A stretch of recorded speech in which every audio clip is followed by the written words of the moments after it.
We're here with the head coach of the Emory University baseball program, Mike Twardoski, at the start of the 2016 season. Coach, you've had about a month or so to really gear up for the baseball season. Probably hope for a little better baseball-friendly weather than we've had recently. But how does the team look so far?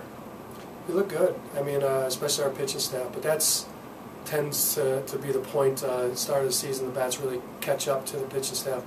But right now, I'm very happy the shape that the kids came in. I'm very happy, how they're working, and of course we haven't played a game yet, so I don't really know. But through the inter squads, we've been good on not making a lot of errors. We've been putting the ball in play, and we've been pitching it very, very well. So overall, it's been a great preseason for us. That's good. Yeah, you mentioned not playing a game yet. That changes this weekend. You guys head to Texas for 4 games in 2 days against some pretty solid teams. George Fox, Pacific Oregon on Friday, followed by Whitworth and Southwestern on Saturday. Give us a little preview for these upcoming games. Well, like you said, 4 perennial regional teams, and I love starting out with strong, talented teams because you can kind of see where you are, and that's going to be a great test for us, especially for our pitching staff. And they're all teams that are going to see that they're playing Emory. The number 2 team in the country is coming in, so we'll kind of have a target on our back. But I love that. I love to be able to test out early and see what kids can kind of handle some pressure and what kids can't. But I'm, to say the least, very excited to quit playing some inter-squad games and to play a team on the other side that's not Emory. All right, yeah. We now look to the team. A lot of returning guys from last year, from the last 2 years. Back-to-back World Series appearances, squads. A lot of buzz surrounding the team, especially with the returning guys. Pitching staff, you kind of mentioned, looks to be a strength again. You got your staff ace coming back, Jackson Week, preseason All-American, along with some other guys, Hans Hansen, Luke Emmert, Paul Marola, and then at the end, back into the games in the bullpen, you got your lights-out closer, Kyle Monk, who's already tied a school record. What do you see out of your pitching staff this year? Well, like I said, as of right now, it's a strength. And losing Connor Dillman, Graham Bloomsmith, and Michael Byman, we lost we lost a starting pitcher, one of our best pitchers ever, and Connor, and 2 guys that actually closed for us throughout their career. So we're losing a lot of experience. But like you said, with Jackson at the front end, leading the country in wins last year, being an All-American, he's going to be a great Friday guy. Hands, like you said, probably our number 2 now. And then we have 4 more guys that can bolster a great pitching staff with Paul Marola, like you said. Tyler Sprague has pitched so well, and then we have Billy Dimlow, who came in as a freshman that has been lights out in the fall and the start of the spring. So we're very good. Not only starting, but we can bolster the bullpen too. Then when you have Kyle lined up to finish it off, he's not only one of the best closers that we've ever had here, but he's one of the best closers in the country. And I say closer, meaning he might go 6 innings for us games. So that's very, like I said, we're losing a lot of experience with the 3 guys that we lost.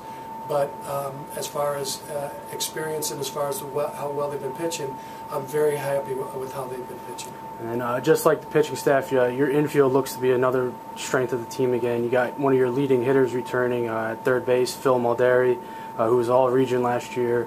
You got senior Ben Visveri at first base, who really turned it on in the NCAA tournament at the tail end of last year. And then, up the middle, you got your double play combo, senior Dylan Eisner, and then sophomore Nick Chambers, who really turned in solid years last year. How do you see these guys kind of progressing with another year playing together? Right. Well, just like our pitching staff, losing Brett Lake and Wes Peacock and Jordan Selbach, high end of the lineup guys, you're going to have to find those guys to go up there. And all the names that you said have been doing so well for us in the fall and the start of the spring. Phil Mulderry really, as a freshman, has bolstered that third baseman spot. We're going to have to see. Ben Visveri did a great job, but he was in the 7-hole last year. We're looking at him, up there in the 3, 4, 5 hole. Dylan Eisner, probably in the 2 hole again this year. Somebody that's been doing great for us, Chris Young, who was in the later part of the lineup, but just caught so well defensively for us, has been throwing the ball well this year. David Coble in center field, Wilson Morgan in left. All those guys have been coming through for us. So, we haven't been swinging the bat well, but like I said, the bats tend to take a little more time with their timing. But I'm very happy, like I said, with the work ethic of our opposition players and how well they've been playing both offensively and defensively. And like you said, especially our double play combo up the middle, they've been playing very well. I also forgot about a guy that's actually going to be our third starter this weekend, Luke Emmett, who we said a lefty as a starter, has been throwing the ball tremendously for us, who was more of a bullpen spot starter last year. I think is going to come out and be a great starter for us this year. So, like I said, the pieces are there.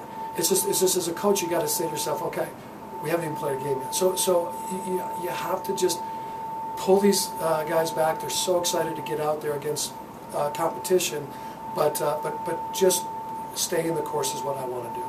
All right.